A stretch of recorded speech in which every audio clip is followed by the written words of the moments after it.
Welcome back, everybody. We are here again on the Ham and Turkey Network, exclusively on YouTube.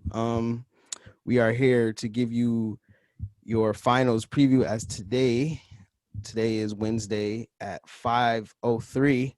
We have the first game of the NBA Finals today at 9 o'clock Eastern Time, 6 Pacific Time. I got that mixed up, bro. I'm sitting here rushing and stuff. I'm like, yo, the game start at 6, and everybody looking at me crazy like, nah. Game starts at 9 p.m. Eastern Time. So 9 p.m. Eastern Time. And so today we are going to give you just finals previews between the Lakers and Heat matchups to watch, players to watch, things that you should be looking for while watching these games tonight. So we're going to actually start with the firing of Doc Rivers. I am going to sit here and say I am very surprised that he was fired this early in the process. But then again, I'm not surprised because he did choke, and we all can agree that they underachieved pretty much. And so I think there's a lot of good head coaching candidates out there. So I think whoever is the next coach of the Clippers is probably going to be a good coach because there's a lot of good free agent coaches out there. But I'm interested to hear what you guys think about Doc being fired. Who going first? Frank, you go first. Go ahead.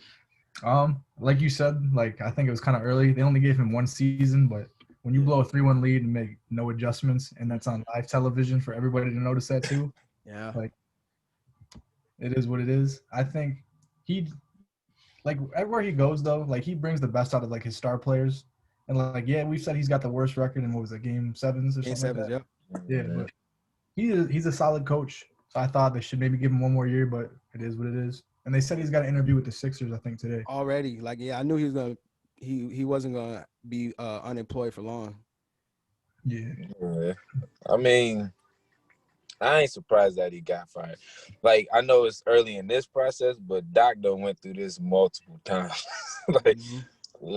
He had the Clippers when the Clippers had 2 starting lineups on the bench, and he bugged that up. Yeah. But so I'm not surprised. I think Doc is the coach that gets you to a certain point, and then somebody else got to take you over the top. He is a good coach. He can't help. Like Frank said, with the starters, he gets the best out of them. I mean, he gets the production out of his players, but he doesn't help them get over the hump from the strategy standpoint. He's had some of the best players in the NBA, and the only time he won is when he had 3 Hall of Famers on the same team. And he had Tom Thibodeau doing the defensive schemes. Exactly. He had help. Another great coach over there doing it. Yeah, right. Chester, I know you burning to get your takes out. Let's go. Let's hear him. Not burning. This is what was expected. They only got one more year of these 2 players. They're going to try to maximize it. Yeah. So while we're here, who do you guys think will be a valuable candidate to take over? I saw that Ty Lue, if I'm not mistaken, he had an interview with somebody that wasn't the Clippers, but I honestly think he might be a good candidate. I mean, he has experience in the finals. He'd been to the finals as a player 4 times, and I think he'd been to the finals as a coach 3 times. So he has experience, and if you can but if you can coach LeBron, you can pretty much coach anybody, honestly. I mean, relax. Yeah, because we know LeBron doesn't respect his coaches. Yeah, you're right. You don't throw coaches under the bus like this. Right. So I mean, go ahead. me, I would have I between like I said in the group chat, Nate McMillan, I even say J Kidd, as long as they don't touch Jeff Van Gundy and Mark Jackson, we good because they got to stay on ESPN. They can't coach no more. Yeah. But Nate McMillan and J Kidd, for me though, I felt like J Kidd was going somewhere in Milwaukee before they shipped him out. So Hey, it's nice. It's nice that he landed with the Lakers though, because he's definitely been an asset to their team. The fact that they have, two other coaches that could be head coaches in the NBA, I think definitely helps. Like that's definitely Yeah, a 100%. good thing. You know what I mean? Like, and then Frank Vogel, he's definitely shown the propensity to make good adjustments. You know, listen to LeBron. You know, he's shown what a good coach is. He's managing egos. Like he's done all of that, and I think having J Kidd there and having Lionel Hollins there definitely makes a difference. So I was And Nate go ahead. Nate McMillan, he's always overachieved. Mm-hmm. So just imagine what he could do with the talent. I just don't think the Clippers is as sexy as we think it is. Yeah, they got to revamp the roster before they even think about a coach. Oh yeah, the roster do need work. It do need work. They're going to be losing some key pieces. So Yeah, and to speak to the roster though, it's like Trez and Lou Williams were two of the bench players that were averaging the highest points per game average in NBA history. It's not just a season. This is historically good bench players. So I don't know how they're going to replace either one of those guys. Like, because I don't see, if they lose Trez, I don't see who's going to take that spot. You're going to have to make a trade for somebody.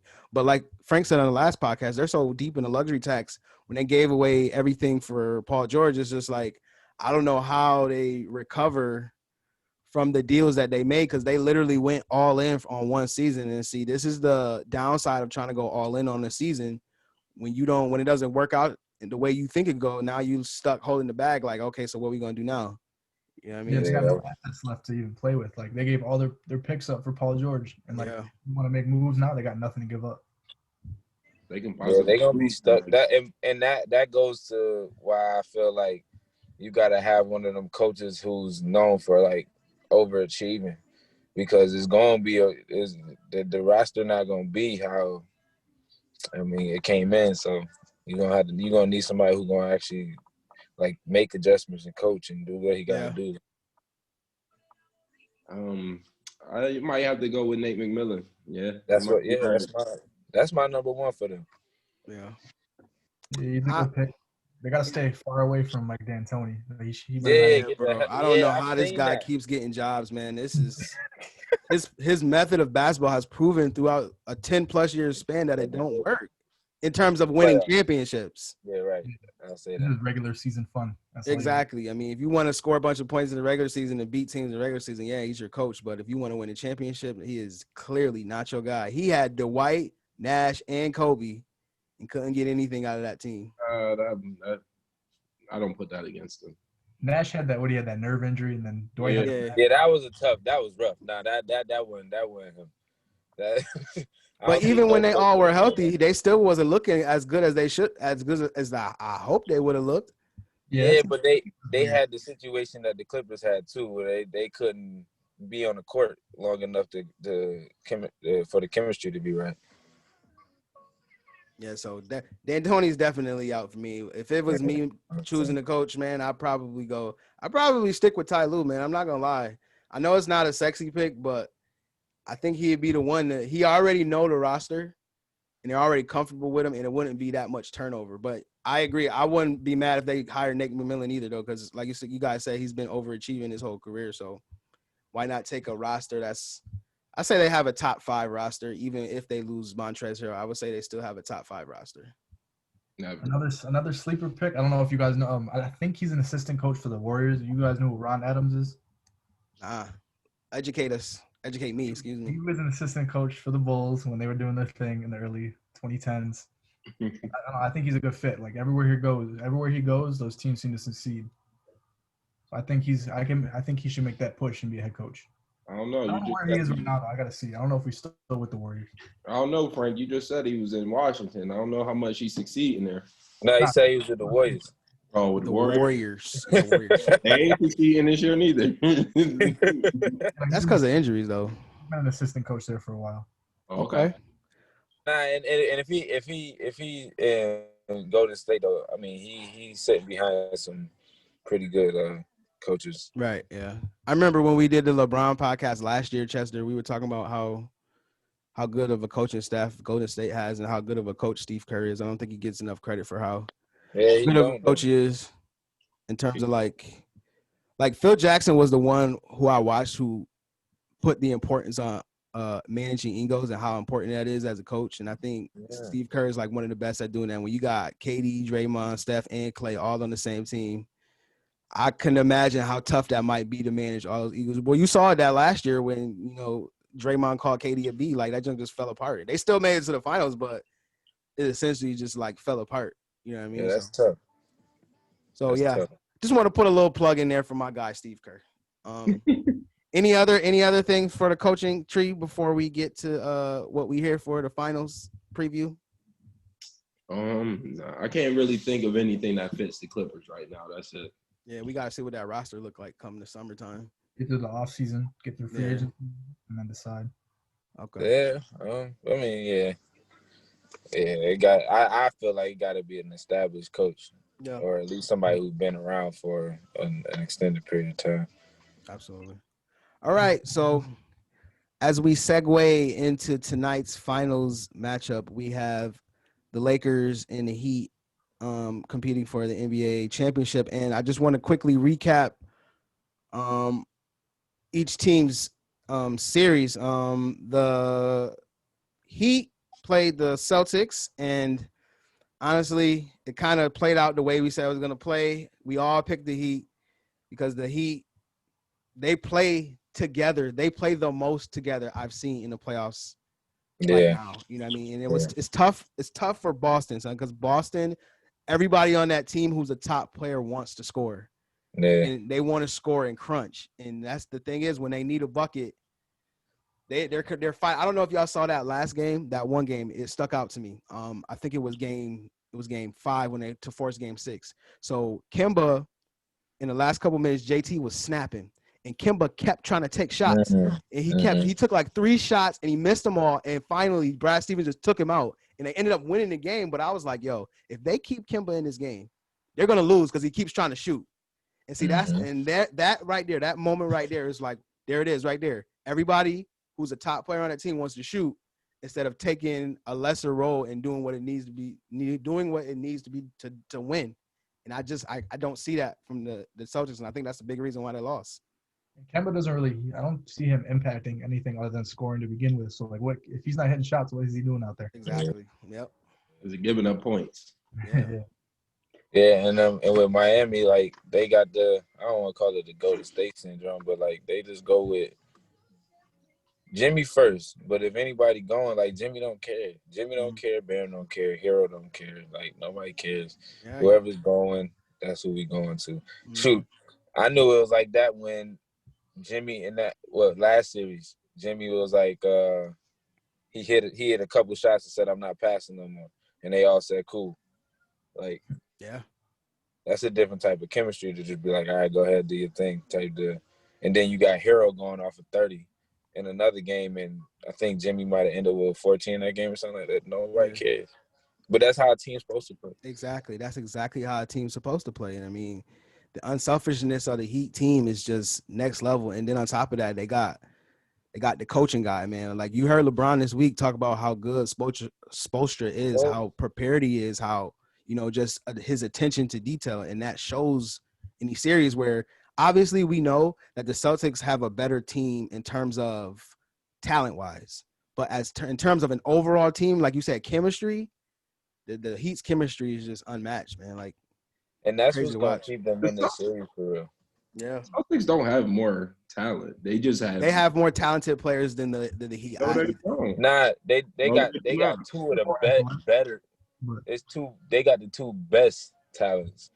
They don't like, because if you start talking about KCP and Morris, and they not matching up with Bam, and like once you get off of LeBron and AD, it's like, all right.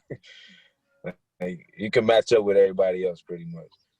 I think the Celtics are like a more like athletic team, but they're not like a more talented team, if that makes sense. Like, yeah, Jason Tatum, but my fault. Yeah, we just talking about the Celtics. Yeah, we're talking. We was on the Celtics, bro. I'm like, yo, we talking about the Celtics, dog. My fault. That Lakers hate oozing, cuz. That boy showing his hand, bro. He's showing his hand. Yo, because he said we was talking about the finals joint. Then we went back. I was recapping the Eastern Conference Finals and the Western Conference Finals before we talk about the Nah, but even like Frank said though, they might be more athletic but not talented. Not even close.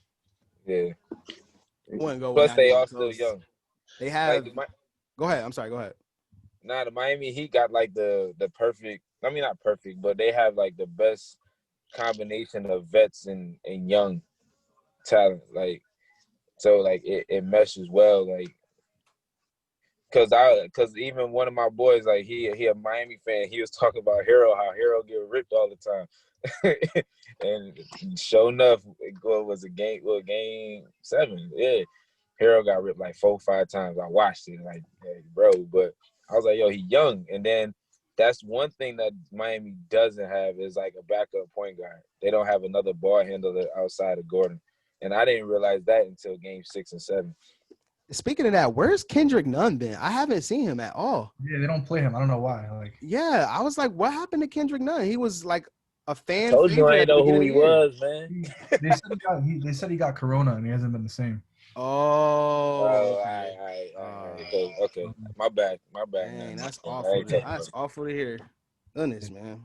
I take that back. My bad, bro. They lack like shot creation. That's that's gonna kill the Heat. Like, I might be moving a step too heavy. That's why, like you said, the Heat have a really good team. Like the Lakers as a whole, they've been looking good the whole bubble. Like they look. Yeah. So, like, Yeah. Nah, that makes sense though. None would be a big boost and help for them. Yeah. Because they got Gordon out there trying to do everything. Who's the starting point guard for Miami? It's not Goran Dragic. It's somebody else. It it is is tragic. now. It is Dragic now? They used to be. Didn't they had Winslow out there before they traded him at the deadline? I think.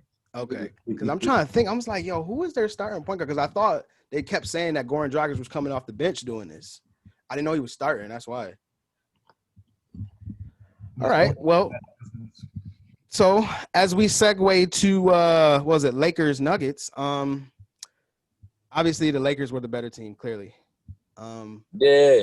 AD hit that shot in crunch for the game winner.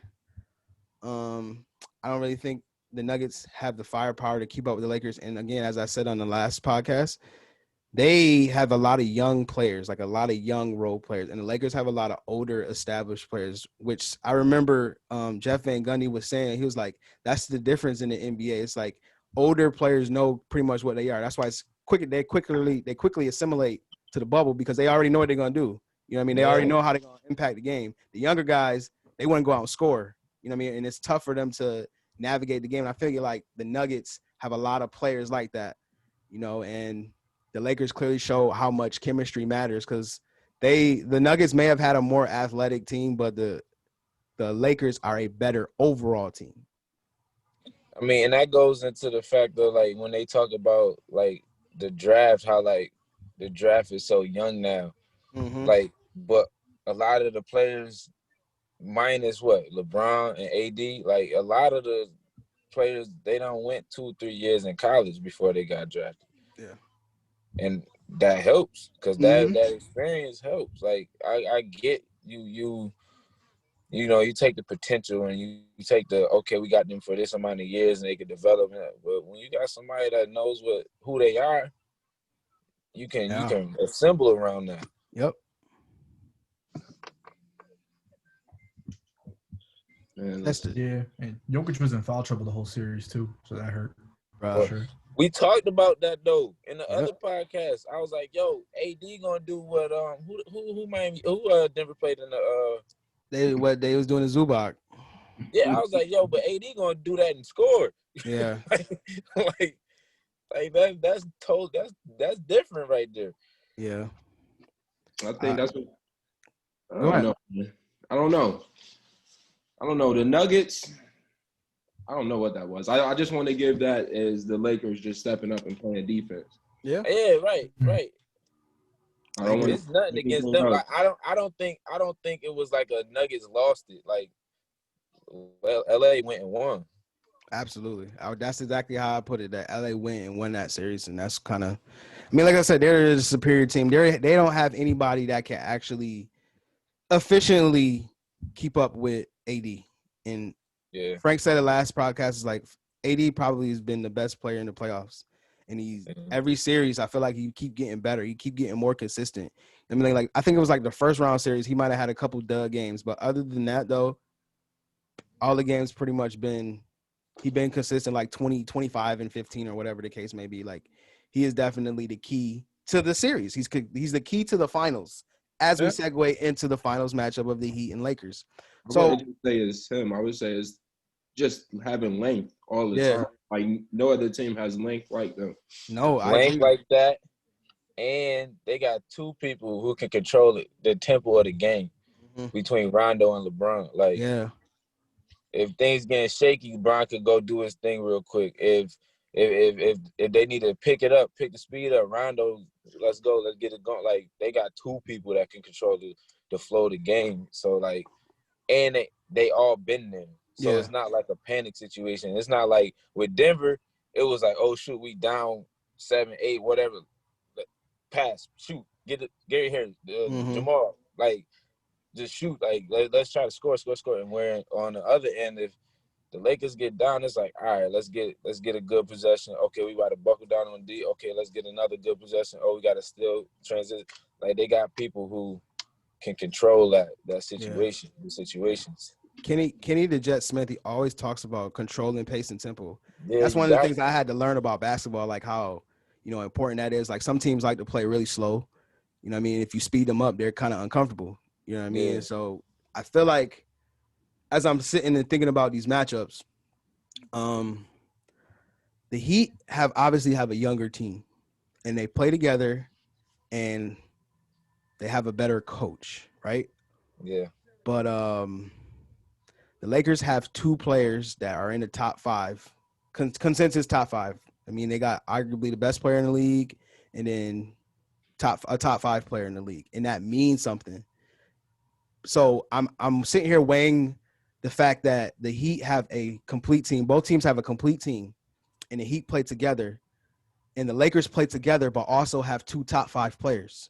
So which one is going to overtake the other? That's why I'm sitting here saying I think the series is going to go 7 games because just off the chemistry alone, I think they'll go 7 games. Go ahead. I don't have it as 7. I have it going like 5 or 6, just because the Heat are going to run into the same problem as everybody else. They only have one tall person. After that, the backup is Kelly Olynyk. They still have Bam's only 6'9". Yeah, have AD. Huh? Bam's only 6'9" too. He's not even really like that tall. Yeah, the height is going to be a challenge for the Heat. They get away with it against the Celtics. They won't be able to get away with some of the things that they got away with. I agree. I agree 100%. That height difference matters. Like you were saying, Prime, on the last one, that height difference matters. And the Heat been playing. This is where I think the Lakers may fall into a little trouble. The Heat been playing zone all playoffs, and that's what gave Boston fits. And the Lakers. Have you seen their zone? I've seen their zone. It's pretty effective. It gives the opening to the middle. Do you know who makes a living at the middle? I agree with you to an extent. All I'm saying is that may force the Lakers to have to shoot more jump shots. And no, it's not. They're playing a zone where AD is basically going to get one-on-one coverage at the rim from free throw down. I think if Miami were to go to the zone, once they kick it to the high post or get 80, like they're gonna swarm him to kick it out. So it might actually end up being like a inside dump kick out because they're not gonna let AD go one-on-one. They'll go triple team to make him kick it. Right. To somebody else. Listen, I don't think you guys are watching the zone. The zone is given the middle open. He will turn around and shoot that. Like the Celtics just never took that free throw. That's what I'm saying though. I think that was the game. I think that was how they were treating that with Boston. That's the only way you can run a zone, Prime. They basically playing a matchup zone where they're all on somebody. If he gets the ball, it don't matter how much they rush, they all shorter. He turning around and he's shooting. Yeah, but what I'm saying is that still equals a jump shot. A jump shot is better. I rather give up. Have you seen AD? Have you seen AD this playoff series from that shot? No, I'm not disagreeing. I don't think they're gonna play a lot of it personally. I just said if they do either get way there, it goes, the advantage is AD. He's the well, tallest man on the we court. know that though. Like you can't teach height, and that's what we're talking about right now. Like it's always gonna be the height factor. But I mean, strategy wise, if they did go to that zone, if they can figure, if AD gonna turn around and shoot jumpers, they not gonna. That's why I said I don't think they're gonna be in it a lot. But if they do get in it, I believe Bam can contest a little bit or whatever, but they'll rush and have you kick it to a corner or something. Yeah, And that's kind of where I was going with it. I think they're not gonna let AD beat them. They're gonna let Danny Green, KCP, Caruso, they're gonna let them beat them. But the thing is, what are you gonna do with LeBron then? Like you're gonna have to stop they AD. got But a what you lot. gonna do with Like, LeBron? you can't play a zone. You can't play a box and one and then let Bron run. Yeah, right. That's why I said I don't think they're gonna do it that much. Personally, I don't believe it's gonna be a part of the game plan like that because it's just too much to take care of at that point. No What'd you matter say, what Frank? they put out there, AD is gonna do his thing. I don't care what kind of defense. Like Bam, he's nice and all, but I feel like he's gonna get exposed this series. He's too young. Like AD is the best big man in the league to me. Like he's gonna put up his 30 no matter what they put out there. They're gonna put Jay Crowder on Dwight Howard. I'll take those buckets. I'll take those chances. You're gonna lose with that. I think can still give you 15 and 10. Easy. Yeah, 100%. That's almost light for him. It's basically about to be them playing the Rockets again. They just gonna have a center out there from time to time. But at the same time, I think that the way that Miami does play, if they play physically enough, and like my thing would be is just don't let the others help. Yeah, and that's what Shaq says all the time. You can't let the others snap off. Like Danny don't Green let them- can't have 15 points in this game. Right. If he have 5 for 4 threes, they're gonna lose. The difference is that they have two people, and they have a third where Rondo, he's literally looking for the open shot, and you have two people that can make that. Yeah, Rondo the X factor in any playoff is Rondo. And they don't have a backup point guard, so Rondo's gonna have fun. He's gonna be wilding on them, bro. Yeah. What'd you say, Frank? What'd you say? Oh, Rondo's been shooting the ball a lot better too. Yeah. People see he can spread the floor. Yeah. The Lakers got a lot, bro. Like as much as we was looking at their rosters and like early on in the season, and people was like, they got a lot to handle. Yeah. That's why I didn't want to make it look like it was the Lakers hate, because I'm with them. Like I get it. Like that whole playoff Rondo thing, I think is real. No, that's real deal for real. It's they definitely like playoff P. No way, not even a close. We're not talking about Paul George right now, okay? Hey, we're not talking about Paul George right now. He gave himself the name. He shouldn't have did it. But like even when Rondo was in Chicago, like if he don't get hurt, we was beating. Yeah, they would have won that series against the Celtics. He was going crazy on. They would have had him. So yeah, that when he broke his pinky, right? Real. Yeah, he did. Broke one of his fingers. Rondo, I was so mad, bro. Rondo always has an impactful, imprint on the game.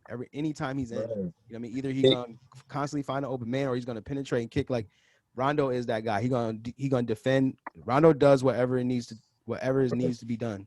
He's been doing that since Boston. So Rondo definitely. So I want to also move to the benches, because they've been saying it all bubble that Kyle Kuzma is probably their X factor, obviously coming off the bench. He's their best player coming off the bench. What do you guys think Kyle Kuzma can do against this Heat defense? The Heat have a complete team, complete bench. Like they have a bunch of players, Duncan Robinson, Tyler Herro, all these guys coming off the bench. Do you think that Kuzma can outplay both Duncan Robinson and Tyler Herro? He doesn't have to. Nah, not a chance. He's been so regular this whole bubble. No way. I don't really. Yeah. That's not. We just said who the X factor is. It's Rondo. I don't understand what we're talking about here. He's the X factor off the bench. Kuzma is. The bench, when those first couple subs start happening, is where I think Miami keeps it close. I think that's where if they down, they bring it back a little bit. If they up, they grow the lead a little bit. But ultimately, like, because Kuzma's not outplaying one of them, let alone both. Somebody Listen, they poo-pooing on Kuzma, man. It's gonna be Dwight Howard. Dwight Howard's gonna be the X factor. Right, I go that way before I go Kuzma. Kuzma's not panning out to how everybody was talking about him, and I never thought he was gonna be like that anyway. You know what somebody said on Facebook the other day, and I think it summed Kuzma up so the best. I think I told Frank this.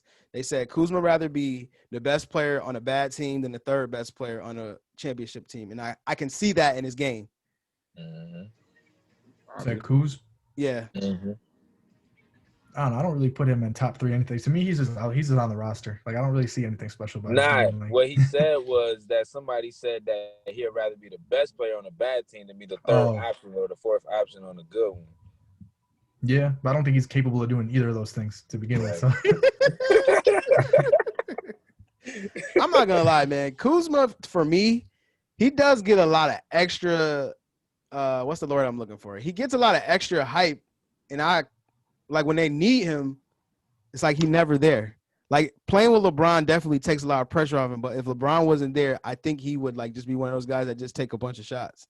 Yeah, and early on in their careers, like they was trying to compare him to Tatum, and I'm like, no, way. Like, and this is before now. Like I'm looking like, bro, like what are y'all really like seeing?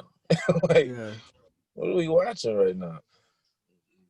So who do you think has the better advantage? Well, not advantage because the Lakers are a longer team, but who do you think plays more sound defense? I like Miami's defense. I mean, they play together all the time. The Lakers defense, the Lakers been the best defensive team in the bubble. I mean, this whole time, and it's only gotten better in the playoffs. And then they have arguably in the playoffs, and they have arguably the best defender in the NBA, and Anthony Davis, how he can guard, pick and rolls where he can switch and guard a guard if he needs to. So I want someone to talk to me about what they think they're going to get from both defenses in this series.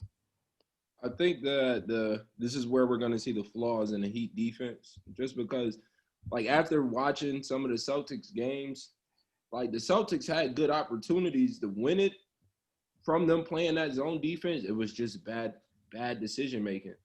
Like, there's no way Marcus Smart should be shooting threes before he shoot a mid-range shot, but that's what was happening. He caught it a lot in the middle, and it was good passes, but it was just it was all the same height. Like JT is what 6'10", 6'9". Yep. It's all they just get away with that kind of stuff because of the height. And with the Lakers, their defense, it has flaws, but it gets AD covers up a lot of the. I was just about to say that. So if Bam had a couple of more inches, I promise you, he would have the same effect as AD, but it's just height. You can't teach it. You cannot. And they got 3 people that's as big as AD. They got Dwight, and then they got JaVale. Also, you can get away with JaVale. You can get around JaVale. I don't know if you're gonna be able to get around Dwight. Dwight been playing like a different person in the playoffs. I think Dwight's going to take it to like that next level still because he's been here before, and I feel like he really wants to win. So like I think it's going to make a difference on his mental. Yeah, Dwight definitely has a chip on his shoulder with this one. I feel like Dwight's their best bench player by far to me. He's definitely been the most consistent. I feel like every time they get a big lead, I feel like he's always in the game or he always has an impact that you can see on the game, and I think that's been the biggest reason. Like him buying in has been the biggest reason why the Lakers been as dominant as they have been on defense. So I am very encouraged to see by that. Also, I wanted to talk about what someone said yesterday. They said that Jimmy Butler is going to have to slow down LeBron. And see, that's where I kind of am hesitant because I'm like, I love Jimmy to death. He's one of my favorite players, but trying to slow down LeBron, everyone's trying to always slow down LeBron, and there is no slowing down LeBron because if you do stop him from having 27, that's his career average, 27 points, he'll have 20 or 18, but he'll also have those 15 assists. So ask yourself, did you really stop what he was trying to do? You know what I mean? Do you guys think Jimmy could do something where LeBron is just out of the game? I don't think so. I say it. We've seen it happen in a sense, with like Tony Allen, Jay Crowder in Boston. Posey in Boston. Tony Allen and like Stevenson for that little run or whatever. But that was when I think LeBron's mental wasn't like all the way with. Right. They just got in his head at that point. Yep. Now it's like you can't really get into his head because he know who he is at this point. So slowing him down in a sense of basketball wasn't happening. Yeah. They were slowing him down because they was getting to him mentally. So I don't even know how that. And like you said with the stat line, like if he does have 18 or 20, he's still gonna put up another 10, 11 assists with that. Yeah. So it's like, and then he gonna rebound. So he's stopping your possessions. Do you guys feel like Jimmy might have to score more for them to have a chance? Well, if he wants to shut down LeBron, he can't score too. I was about to say he ain't gonna be able to do both. And you don't shut down LeBron for the whole game. If Jimmy does it, it's going to be for like a half, a quarter. Like it's not going to be the entire game. You just don't shut down LeBron. Yeah. Like it is what it is.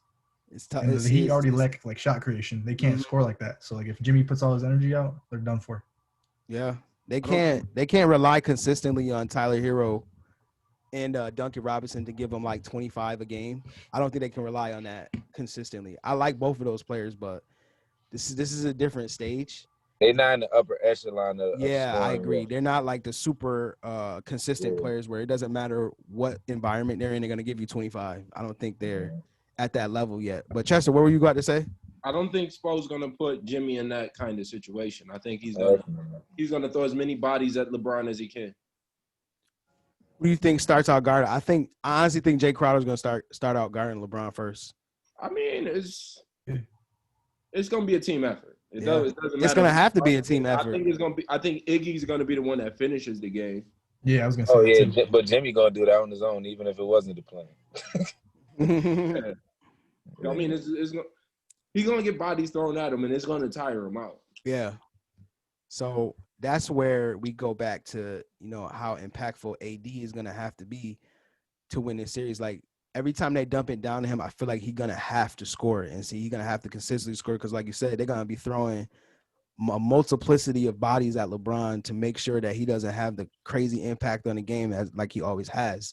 So, I mean, it was very telling that you guys were saying, like, hey, AD is going to start killing down in the post. And I see that happening. I don't see anybody that's going to be able to stop AD from doing what he wants to do. The only person that's going to stop AD from doing what he wants to do is AD.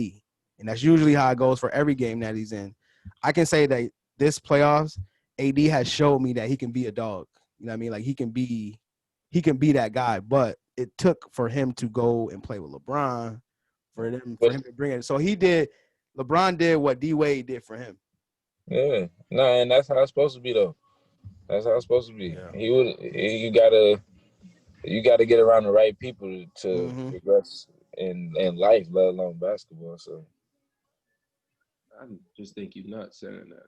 Like he wasn't doing this same thing with the Pelicans. But they wasn't winning though. Nah, I get what he means. I think you forgot when they were sending your boy that sent your boy home. What's his name? The Portland Trailblazers. Yeah, when they would send the Dame home on a sweep, and Dame couldn't get no points. Right. Big difference. Year too. Imagine if Cousins never got hurt that year.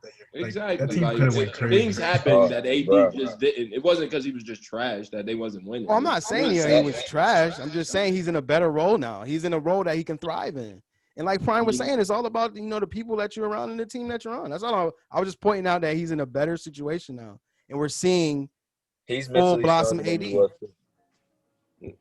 But yeah.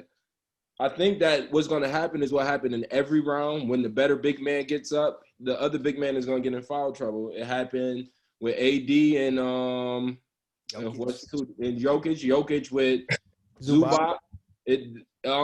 And I've seen that happen with Bam a lot last series. He can get a little frisky. He can get some other fouls. Some real stupid fouls. So if he doesn't stay away from that, it's gonna be a quick series if he stays in foul trouble. I think they're gonna let them bang a little bit. Ain't no such thing. Ain't no such thing in this new era NBA as banging. No, I think they're gonna allow a little more physicality. because of the final situation. It ain't gonna be no 90s, 80s situation. But I mean, like I think they'll let a little more rock. Cause he gets stupid fouls. He get blatant ones. That'd be like, why Oh, did you do that?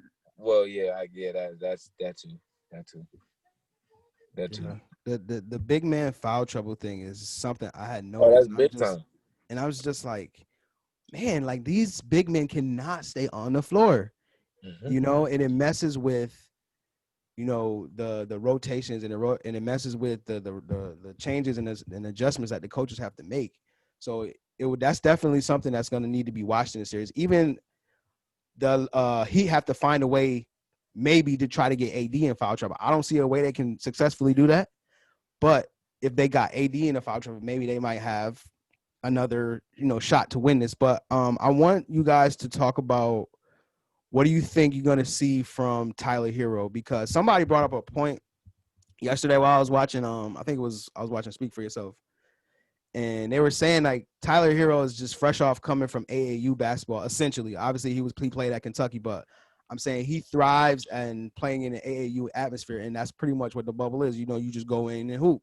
So they're saying like that's really one of the biggest struggles for players in the bubble is it's just basketball all the time. It's not the other theatrics. It's not the crowd and the media and all that stuff. It's just basketball all the time, and so that's why Tyler Herro is thriving right now. So I want you guys to talk to me about what do you think Tyler Herro will do in this series? Do you think he's going to keep up what he's been doing, or do you think he's going to be slowed down a little bit?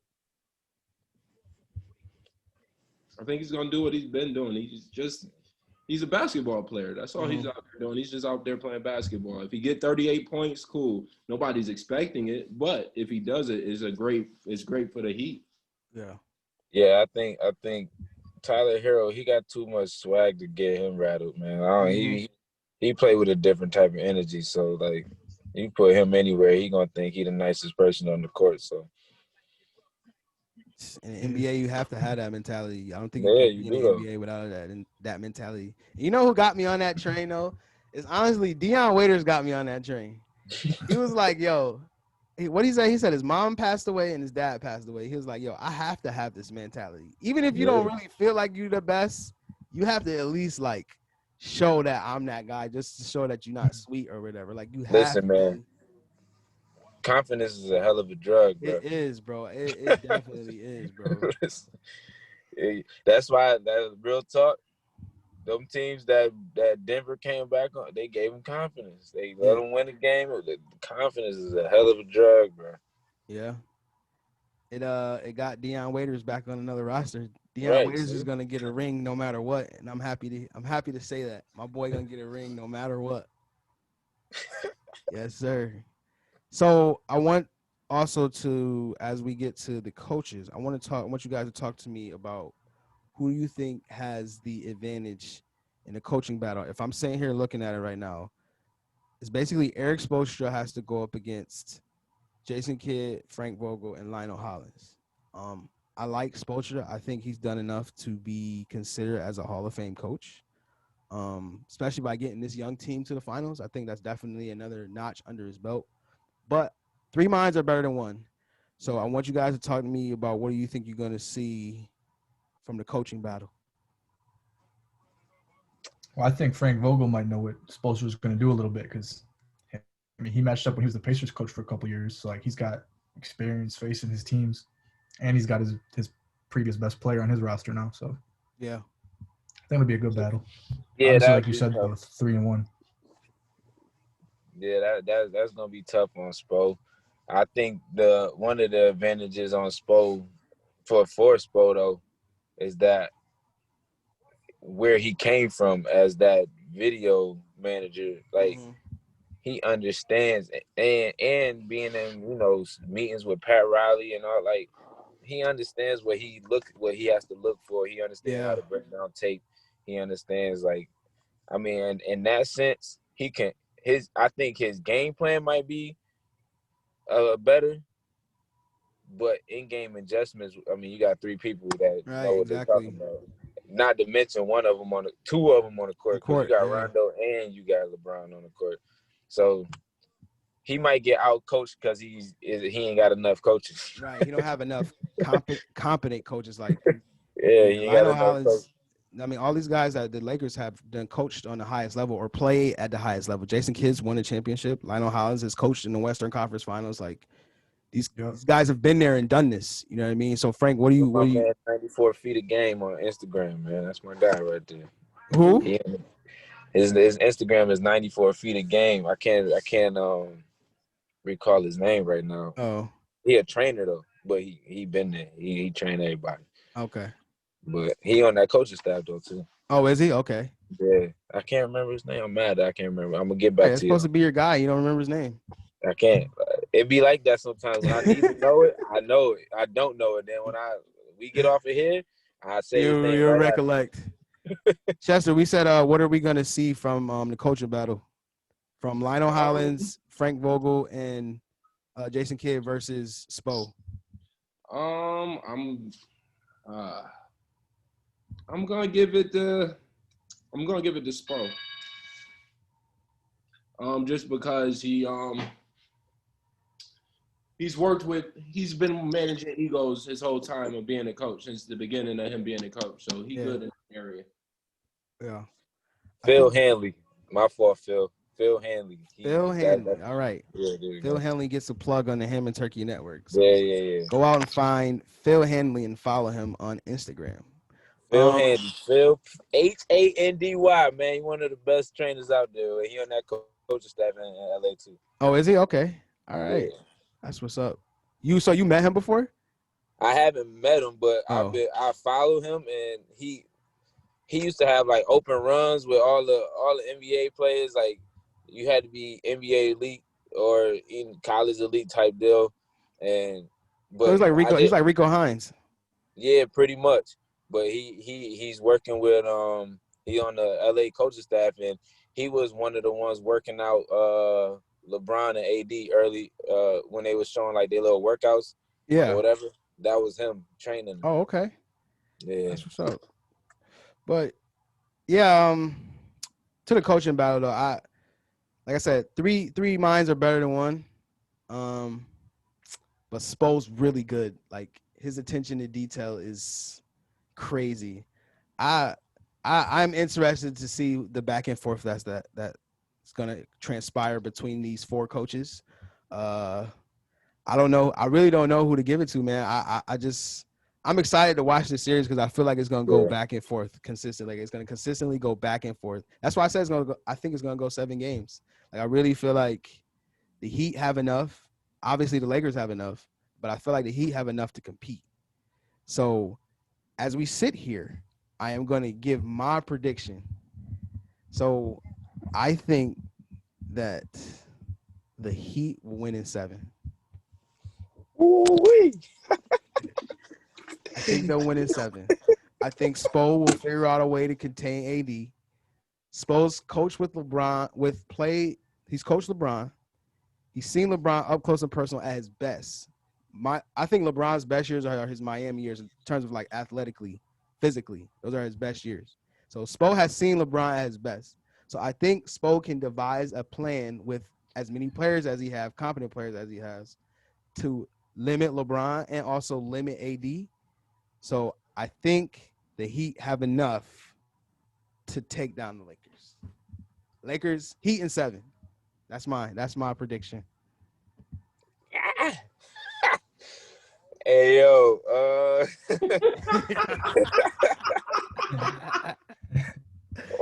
man, they scared, bro. They scared. It ain't even that. It's just like, bro, like if I sit here and actually like recall like this whole playoffs, I gotta, in a sense, I almost have to say Lakers in 6. I don't want that. I would rather the Heat win. And then, I mean, I always pull for the Eastern Conference as being a Bulls fan and all that. And then Jimmy and, So I'm going to say my want is with you. I would want the Heat in 7. But what do you feel is going to happen? No, right. I'm getting it. So what I feel is going to happen is Miami runs out of gas. It's a clash of styles, and it's the old school clash of styles. Like the Western Conference has always been a more finesse type, not finesse. Well, it's more clean, and the Heat play with that old Eastern Conference rough, physical.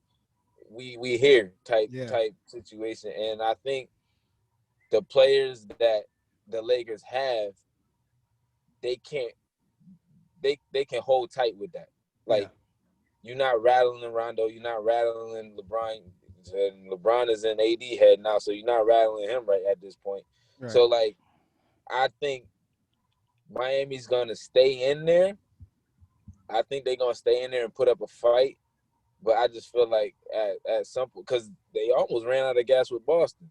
Like They're Kessler right. said, Boston had opportunities to put it away if they had the right players or the veteran savvy to do what they needed to do in those situations. So to see that and then to look at Miami, like I feel like Miami can scratch out too. But I'm gonna say Lakers in 6, but I'm Oh, gonna be Lakers in hoping for 6. I'm gonna be hoping for a Miami in 7. All right. Lakers, we got me, Heat in 7. Primes, Lakers in 6. Frank, it's your turn. I got Lakers in 5. Woo! Superstars, superstars prevail 9 out of 10 times. The Heat are gonna run out of gas, like you said. Like the Lakers are just steamrolling through people. Like it's over. It's already over. Lakers in Dang, you don't 5. even give them a shot, bro. Golly, the Heat don't even give a Jimmy's shot. gonna have one little breakout game. Maybe it'll be tonight. Everyone's gonna go crazy on social media. LeBron Yeah. and AD are gonna put an end to it. Lakers in 5. All right, Chester, here you go. You get the last prediction. We already know what your prediction is, so go ahead and tell everybody what your prediction is. Lakers in 3. Lakers in 6. I'm not, relax. I'm not even no Laker fan like that. I told you. I wouldn't know. I Don't wouldn't know the disrespect difference. greatness. I wouldn't know the disrespect difference. greatness.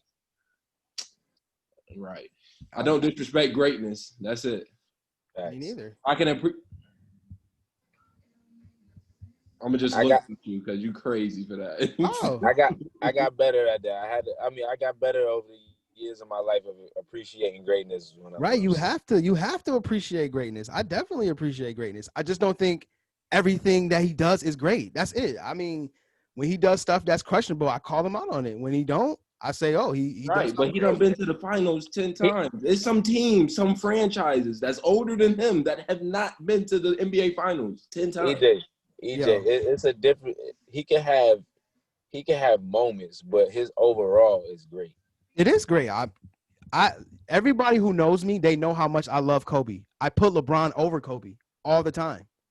See, I was too young to really appreciate Kobe until Kobe was almost Exactly. I spent most of my life hating Kobe until I got older, until I got like 26, and I was like, yo, this dude's actually great.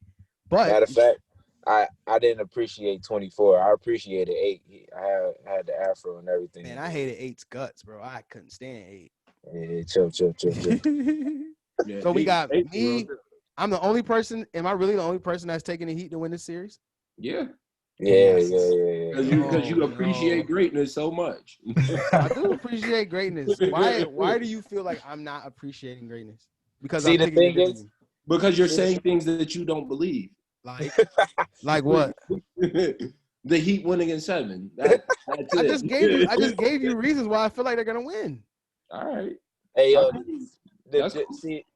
see, I can see people trying to relate it to like a Pistons situation, but you got to remember that Pistons team had a lot of veteran presence on that. Like between Chauncey, like I said, Chauncey was controlling pace. You had Ben Wallace controlling the paint. You had Rasheed Wallace with his experience. Shoot, he almost beat the Lakers on another team.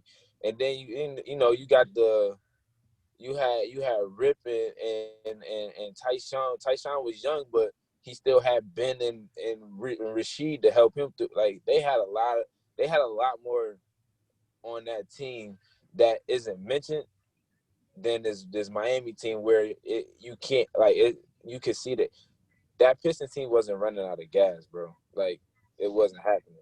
And I think that Miami it's only so far you can go on adrenaline and Yeah. all that. Yeah. The only thing I don't like about Miami is that they will take a game off. That's They what will I'm take saying. a whole game off. Right. Yeah.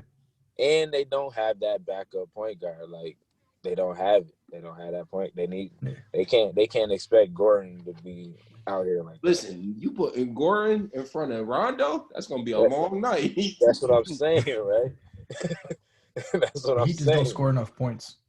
Right. And then it gets to a point where Herro is the point guard and he was getting ripped by the Nuggets. So I mean not the Nuggets, by the Celtics. And yeah, man. Outside of Smart, they not Rondo and Braun, and like they gonna be on his trail, bro.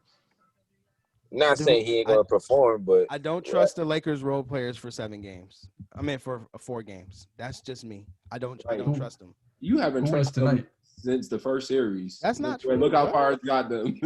That's not true. You haven't picked them one round. What are we talking about? EJ, you got to remember too, though, in the playoffs, that roster go from 15 to 12 to 8 to 7 real quick. 8. Yeah. Listen, all the role players you talking about might not get on the floor. Hey, well, they gonna need to. KCP specifically is gonna need to step up. That's the role player You do know he's shooting the number one. I was just getting ready to say. So what else playing better? Step up, EJ. You just a hater, bro. I said he was playing better. Like you don't even give me an opportunity to say that these dudes are playing better. He even been playing better. Dang, but I don't trust him. You trust him in the finals? He ain't never been there. Danny Green been there before. Caruso ain't never been there. That doesn't mean anything. If that's the case, then the Heat already won. Let's stop it. I mean, the Lakers already won. Let's stop playing and let's, since they got the most experience, let's just give it to the Lakers. Like they still Caruso different. Caruso is different, but he still ain't been in the finals. Yeah, but he like the Tyler Herro thing. He too swaggy to be. It's only like one person that went to the finals that's on the Heat team. 2 people. That's UD and Iguodala, and UD not even playing. Right. You don't think Jimmy gonna show up? Jimmy ain't been in the finals. Jimmy ain't never been there. So no, I said he did. I said he never been there, but you don't think he's gonna show up? It's gonna be a wash. He ain't never been there before, so he's just gonna get swallowed up by the moment. No, but Jimmy ain't getting swallowed up by nobody. No, I was just about to say. I mean, that's just going off. You just going. Oh, okay. I'm just going off of EJ. He's comparing what you say. No, you see, because he's trying to. It is a rational expectation to think that KCP isn't going to show up. Yes, he's been playing good in this stretch, but for the majority of the bubble, he's been playing like trash. EJ, I don't think he makes or breaks the series though. Like, if he plays bad, then I don't think KCP's production makes or breaks the series though. Like if he does bad, oh well. Like EJ just asked a man that's shooting number 1 in the NBA at 3-point percentage to step it up. Like I don't know what else to do. I was about to say what Frank was about to say. If KCP don't show up, they got somebody else. Who was that? Who was that other person? It don't matter. Pick one of them. I was like, who is that other person? Hey, listen, you can throw JR and KCP. Oh Lord, no. JR better not even touch the floor. Oh Lord. He could do what KCP do. They just need him to shoot in the corner. But JR can't even do that. He was shooting off the side of the backboard. Yeah, okay. Yeah, like PG. Just like PG. And PG still ended up being a +3 in the playoffs, so stop it. Stop all the he's +3 at home. Not in the finals. He said what? +3 at home. +3 more shots. He was +3. Stop it. +3 at home. I'm just saying, bro. Y'all always want to poo-poo on PG. We're not even talking about PG. We're talking about. You threw that alley though. You threw that clean off the backboard. You brought up side of the backboard. I did, but I'm not talking about PG though. No pun intended. You threw that alley right off the backboard. It's too easy. It's too easy. we was not thinking about PG. Then you. I wasn't thinking about PG, but Chester want to get it off his chest. And he want to poo-poo on PG. I don't want to do it. Side of the backboard. Right. Chester been waiting to poo-poo on PG. He still got some oozing from the last podcast, bro. I don't feel like he said everything he needed to say. I haven't. Well, this is your opportunity. Please tell us how you really feel. Nah, I don't care to talk about it. You Clipper fans, y'all something else. Just know that. I'm not a Clipper fan. I like PG. You Kawhi and PG fans, y'all something else. Hey, I ain't gonna hold you. I'm the type of person that if I talk about it, I want you to prove me wrong. Please prove me wrong. Listen, I didn't listen. I been said the Clippers wasn't doing nothing. No, I'm talking about PG and individually, but I mean, yeah, you definitely did. PG got to make up a lot.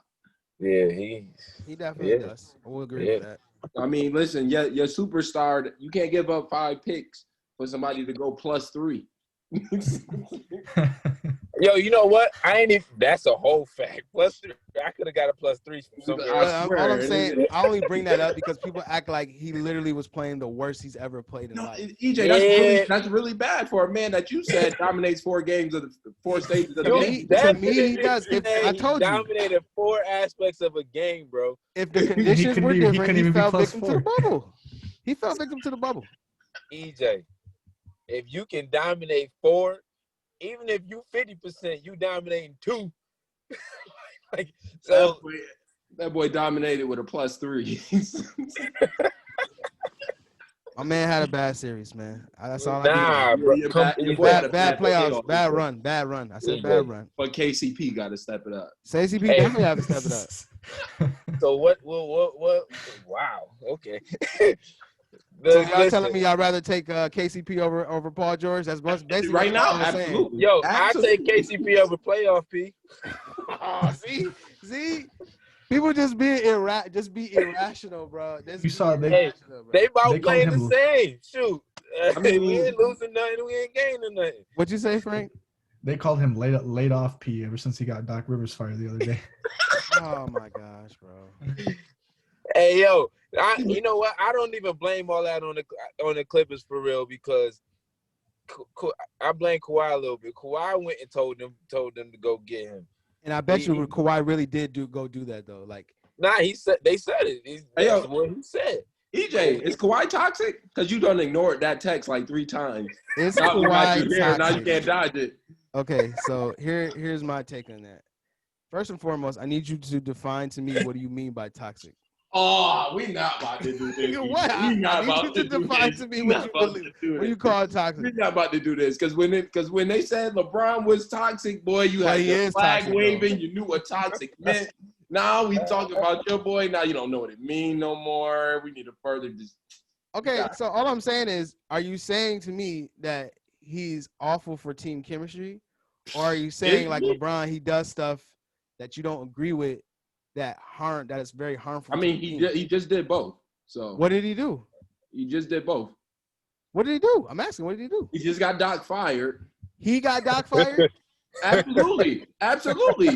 How can Doc put anything together if you don't even practice? So the fact that they didn't practice is on Kawhi. Hold on. So was Kawhi practicing last year? How about the year before that? Because he was sitting out a lot last year, so no, he wasn't like that. So you're saying load managing, which LeBron also does, is toxic? That's what you're telling me, right? No, he's never low managed at the magnitude of your boy. Never. Not in 17 years. So you telling me LeBron ain't never low managed like that? No, he doesn't. Am I lying? Has LeBron not low managed a third of a season? LeBron took off a third of the season. Show me the year that LeBron took off a third of the season, because I got 2 for your boy Kawhi. Bruh, if his and he sat back-to-backs.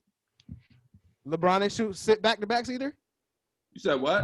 Not I said LeBron didn't sit out back-to-backs. Oh, my goodness. See, this is why I said you don't appreciate greatness. You will nitpick. Literally nitpick. Like you didn't answer the question, sir. What LeBron does, and you'll just make it the biggest thing. But once you didn't answer the question, sir. Huh? You didn't answer the question. What's the question? Does LeBron sit out back-to-backs? Yes, he's okay. Also So in the 17th what are we talking about here? They both low manage. They both do that same thing. EJ, no, they do not. They're not. 20 games and 10 games is a complete difference. It's not. No, it's a difference between 20 and 10 games. Not practicing with your new teammates is not a thing. That's not toxic for your team.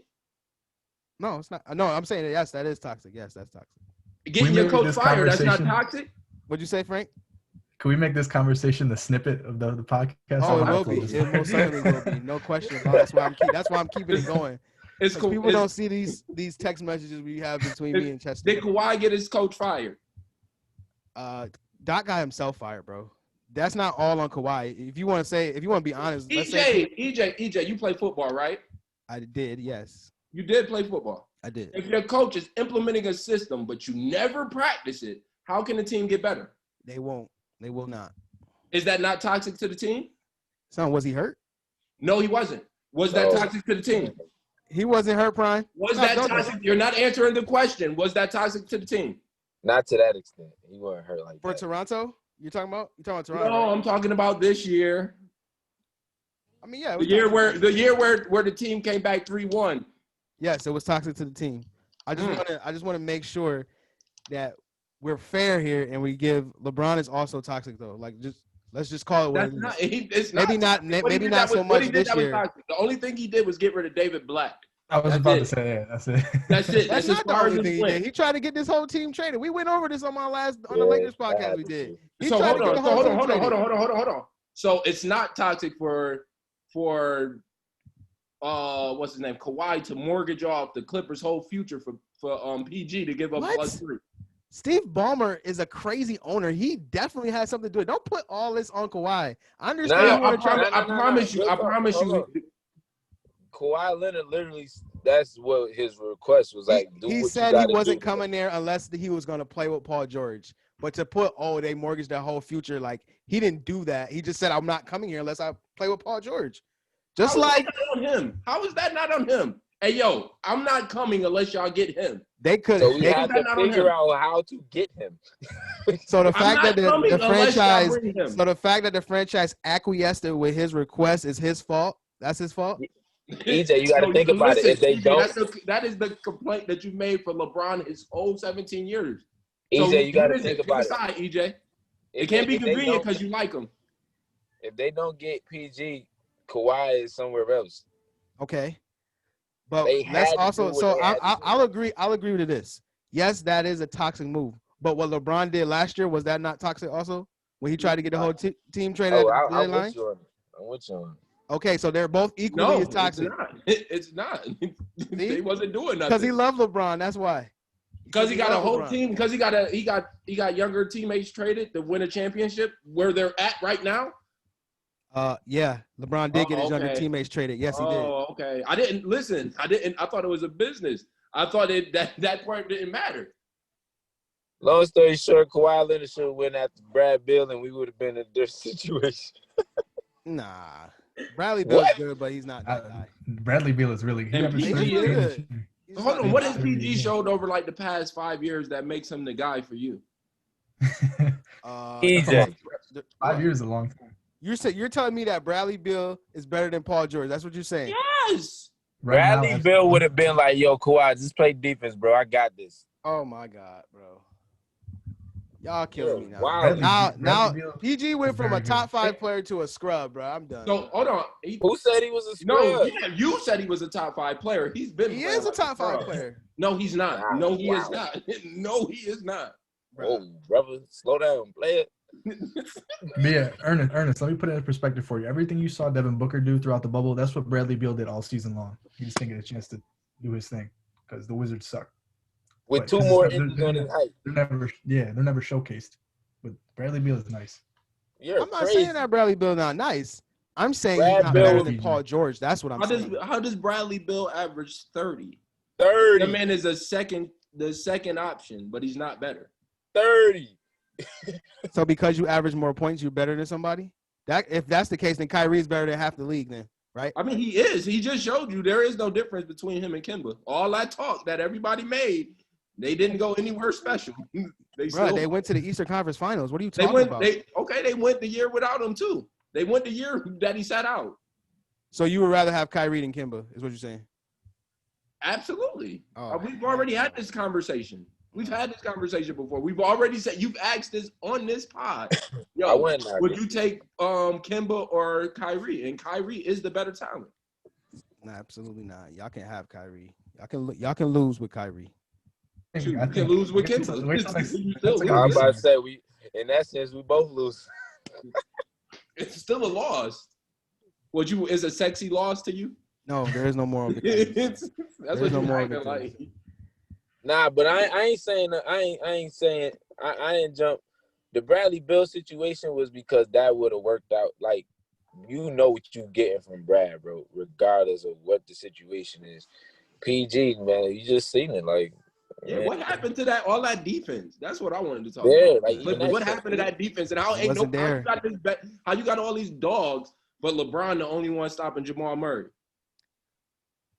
Yo, look, Exactly. LeBron guards Jamal. LeBron guards Jamal Murray in like 2-minute spurts, and all of a sudden now LeBron locked down defenders. So stop this. Hey yo, listen. What did your boys do? Stop this, man. They sent your boys home, and they was did. up every game. They did. You're right. They did. So where was that defense? Where was that It dog? was not there. I just gotta hold it. It wasn't there, bro. Oh, I just wanted to know what it count for, because you swear this dog mentality count for so much. And them dogs that you believe in gave up a 3-1 lead. They But did. then again, I didn't see Paul George do much defensively that whole series. that's He was what in the I'm corner. saying. That's what I'm saying. I'm not even knocking Paul George for not scoring, but you got other stuff that was tied to your name that I thought PG was a defender to me. I thought. Yeah. I told you, my boy fell victim to the bubble, and I told you that's not an your excuse. boy Yeah, I like told you that's not an everybody else excuse. that was in that. Right, Boy exactly. fell It's not an victim to the excuse. Nuggets. But he was on national TV talking about something. I'm going through some stuff, and now I'm through He it. fell I'm victim like, to them Denver McNuggets. And that's what he fell victim to. So I mean, I'm not gonna sit here and Jamal make no Murray. excuses for Paul George, but he is my favorite player, and I'm gonna defend him. Nah, I feel you. I feel you. Right, that's my guy. But I'm Brad just Bill, gonna let Chester poo poo all over him. Let it be told. First of all, Chester I'm the don't one really that like put you nobody, on. bro. I'm the Chester one that don't put even you like his on. own favorite player. So Listen, I like. he Listen, don't like his the own difference favorite player. between He don't you, like him right now. DJ. That's the difference between me and you. I can like somebody and still appreciate greatness. I will happily say KD is my favorite player, but he's. But you not don't better like than him right LeBron. now, though. No, he's not. No, it's not nothing about not liking him. I'm just real. It's okay to be honest with yourself. You don't got to walk around lying. Exactly, y'all. He That's don't like his true, own favorite player. because I How be is that not snapping on the liking my own Cowboys favorite all player? day. What'd you say, Prime? I said that's true because I be snapping on the Cowboys all day because they not that, but that's still my favorite team. They Yeah, just you not can be that. honest. It's okay to be honest, EJ. It's I agree. nothing It wrong is with okay being to be honest. honest. And when Listen, you if say you were that, when you being say that honest, Kawhi you is toxic, which is an honest statement, you should also say LeBron's toxic, which is also a true statement. They're Yeah. both true statements. I guess. Now you guess, right? Now you guess, right? Yes, listen, you the same one that said LeBron deserves credit for even working with Kyrie. He does. I agree. I told you I put him over Kobe in the GOAT debate, and that's a lot for me. Yes, he does deserve credit for that. I agree. He's just not as good as Kyrie Jordan. is toxic. You said you don't like when what LeBron do that he do like little remarks. Passive aggressiveness. Yes, he does that a lot. Right. Kyrie is really toxic though. Yes, I agree. That's why he needs more consideration. I don't know how he worked that out, but he did. That's because he's LeBron. He's not going crazy on LeBron like that. That's not happening. You don't talk to your teammates for the whole playoffs. Like, where did they do that at? Prime, have you ever been a part of something like that? Where I haven't talked to a teammate for not the teammate, not your team, not a teammate. Your whole team. I mean, you ain't gotta like everybody you work with. That's a fact. That's a fact. You gotta get the job done. And they won the championship that year too. So there you go. Hey, you ain't gotta talk there. You ain't gotta be cool with everybody you work with. It's crazy, but I am very thankful for everyone who decides to help me on these NBA podcasts. I am not a basketball player. I try to play basketball, but I'm not a basketball player. So I try to recruit people who know the game, who have played the game, and they come on here and they talk to me about basketball. So I appreciate all you guys for coming on here and talking some NBA basketball with me. I hope everyone who watches this video, they like and they subscribe to the Ham and Turkey Network on YouTube. So Prime was telling me off air that there is a young lady who wants to come on here and wants to be a part of this. Like I'm encouraging. I want people to come and be a part, talk sports with us. You know what I mean? So I want people. You probably would, but it wasn't her. Oh, okay. So I want people to come and talk and just enjoy sports with us like that, like we do like every week. I'm trying to get one of these out every week. Basketball season getting ready to end, so I guess in the next one is gonna come after the finals is over, right? Yeah. So we still gonna keep our NBA group chat, and so we're gonna keep this going. But again, if you watch this video, I would love it if you would like and subscribe on YouTube because I need to get my views up. You know what I mean? Right.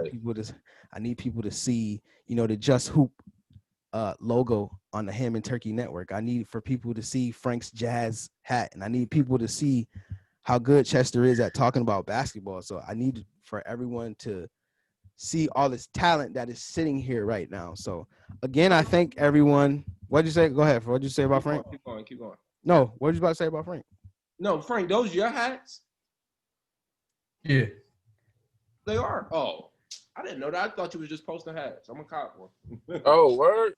Wait, the one that no. He ordered those the hats. one that's in the group. I didn't. Yeah. No, I those just aren't seen mine. the hats. I just looked at the hats like, oh, them are some nice hats. I didn't know they was yours. Yeah. No, they're not. No, so I bought the Jazz one. I'm looking at more to buy. I was just showing you guys them. They're not mine. Oh, okay. Let me go Yeah. look at them again then. Frank's all about he's all about the retro NBA gear. Oh, Oh, no, all right, that's the yeah. best gear. It What'd you is. say? No, it is. I agree. I wish I could find those swishy. Remember the swishy coats?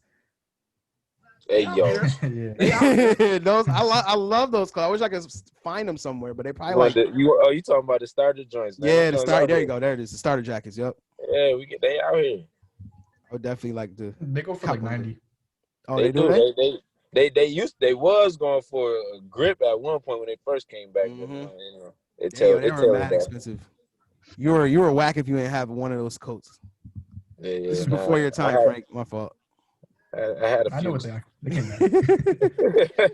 I had a few starter jackets, All right, everyone. I appreciate again you watching the Ham and Turkey, and again tune in again when the finals ends for our next podcast. And hopefully you watch this and get ready for the final. This will be up in a matter of an hour because the game starts in 3 hours. So this will be up in a matter of an hour to get you ready for game one. So again, thank you for watching the Ham and Turkey and enjoy game one of the finals.